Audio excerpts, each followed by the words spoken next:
Cumhuriyet ilan edildiğinde Türkiye yalnızca yeni bir devlet kurmamıştı. Aynı zamanda yüzyıllardır süren imparatorluk düzeninden çıkıp tamamen yeni bir toplum yaratmaya çalışıyordu. Ve belki de en büyük soru şuydu: bir ülke aynı anda hem devrim yapıp hem de demokrasiye geçebilir miydi? Bugün geriye dönüp baktığımızda Türkiye'nin ilk yıllarındaki en dikkat çekici meselelerden biri şu olur: neden çok partili hayata geçiş denemeleri başarısız oldu? Neden Terakkiperver Cumhuriyet Fırkası kapatıldı? Neden Serbest Cumhuriyet Fırkası birkaç ay içinde dağıldı? Gerçekten toplum hazır değil miydi? Yoksa iktidar kontrolü kaybetmekten mi korkuyordu? Ve daha da önemlisi, eğer Türkiye o yıllarda çok partili düzene geçebilseydi bugün bambaşka bir ülke olabilir miydi? Bu hikaye yalnızca iki partinin hikayesi değil. Bu hikaye genç cumhuriyetin korkularını, halkın beklentilerini, iktidarın demokrasiyle olan zor ilişkisinin hikayesi. 1920'lerin Türkiye'si bugün Türkiye'sinden çok farklıydı.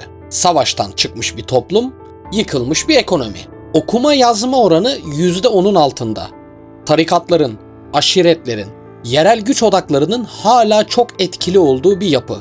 Ve üstüne üstlük yeni kurulmuş bir rejim. Cumhuriyet daha emekliyordu.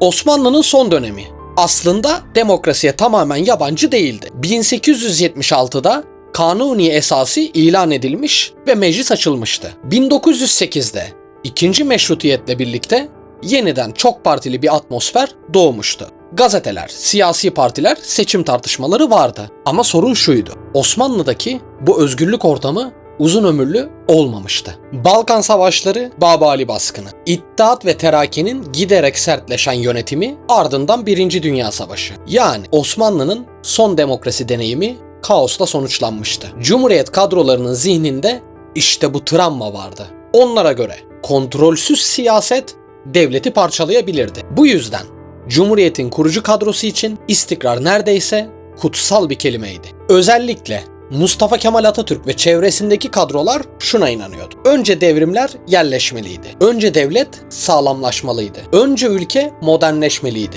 Demokrasi ise sonradan gelecekti. Fakat herkes aynı fikirde değildi. Kurtuluş Savaşı'nı birlikte kazanan komutanların bazıları zamanla Ankara'daki gücün aşırı merkezleştiğini düşünmeye başladı. Özellikle Kazım Karabekir, Rauf Orbay, Ali Fuat Cebesoy gibi isimler meclisin giderek etkisizleştiğini düşünüyordu. Onlara göre Cumhuriyet evet korunmalıydı ama muhalefet olmadan bir rejim sağlıklı kalamazdı. Ve böylece 1924 yılında Türkiye'nin ilk büyük muhalefet partisi kuruldu: Terakkiperver Cumhuriyet Fırkası.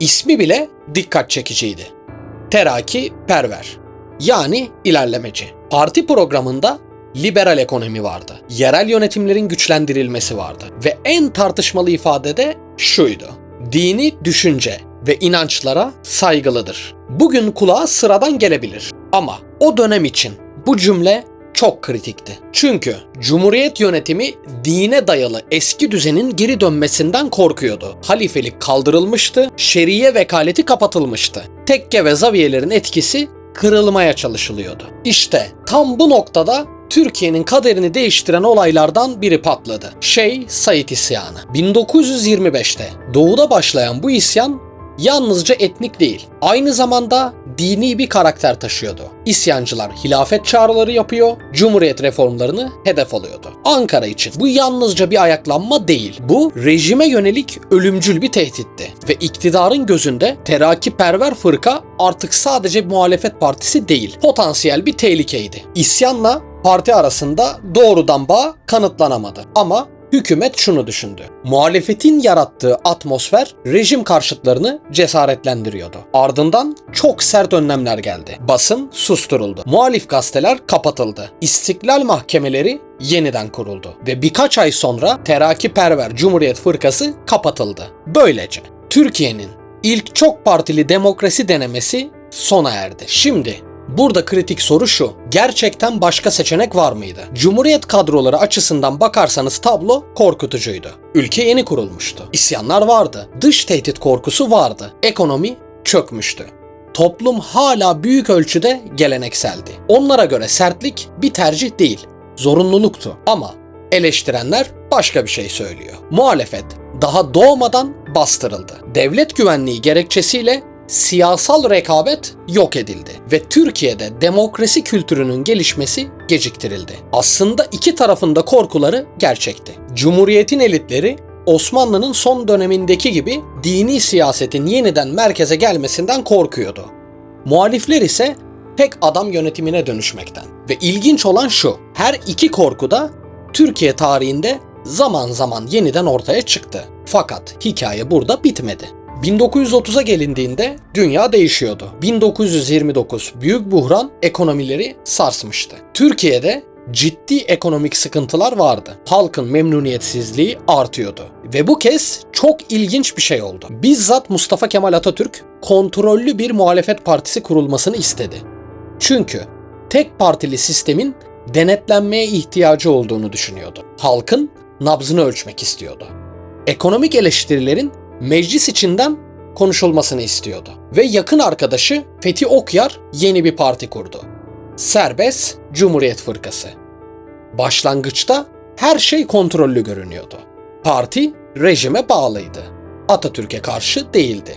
Ama ekonomik olarak daha liberal bir çizgi savunuyordu. Fakat Ankara'nın hesaba katmadığı şey şuydu. Toplumda biriken muhalefet duygusu tahmin edilenden çok daha büyüktü. Serbest fırka kısa sürede inanılmaz bir halk desteği almaya başladı.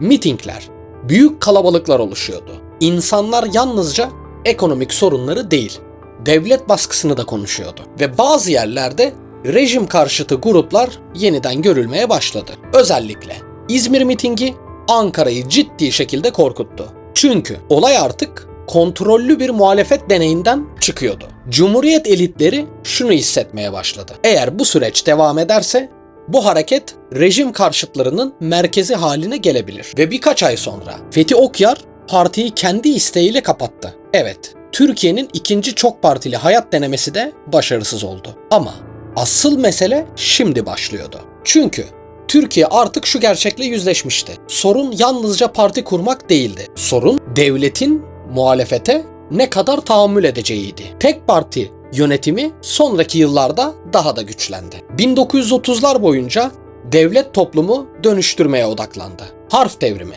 kılık kıyafet düzenlemeleri, laiklik reformları, kadın hakları, sanayileşme hamleleri. Bütün bunlar çok kısa sürede yapıldı. Ve bu reformların büyük kısmı gerçekten tarihsel ölçekte devrim niteliğindeydi. Ama aynı zamanda siyasal alan dar kaldı. Muhalefet neredeyse tamamen ortadan kalktı. Peki bu kaçınılmaz mıydı? İşte tarihçilerin asıl tartıştığı konu burada başlıyor. Bazıları diyor ki evet kaçınılmazdı. Çünkü o dönemin koşullarında erken demokrasi Türkiye'yi parçalayabilirdi. Toplum henüz ulus devlet bilinci açısından çok kırılgandı. Okuryazarlık düşüktü, aşiretler güçlüydü.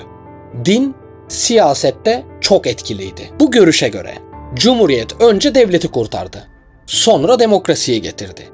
Nitekim Türkiye gerçekten de çok partili hayata ancak 1946'dan sonra geçebildi. Ve iktidarın seçimle değişmesi ancak 1950'de mümkün oldu. Yani Cumhuriyet kadroları için demokrasi ertelenmişti ama tamamen reddedilmemişti. Fakat başka tarihçiler çok daha eleştirel düşünüyor. Onlara göre mesele toplum hazır olup olmaması değil, iktidarın paylaşılmak istenmemesiydi. Çünkü terakkiperver fırkadaki isimler sıradan isimler değildi. Hepsi Kurtuluş Savaşı'nın kahramanlarıydı.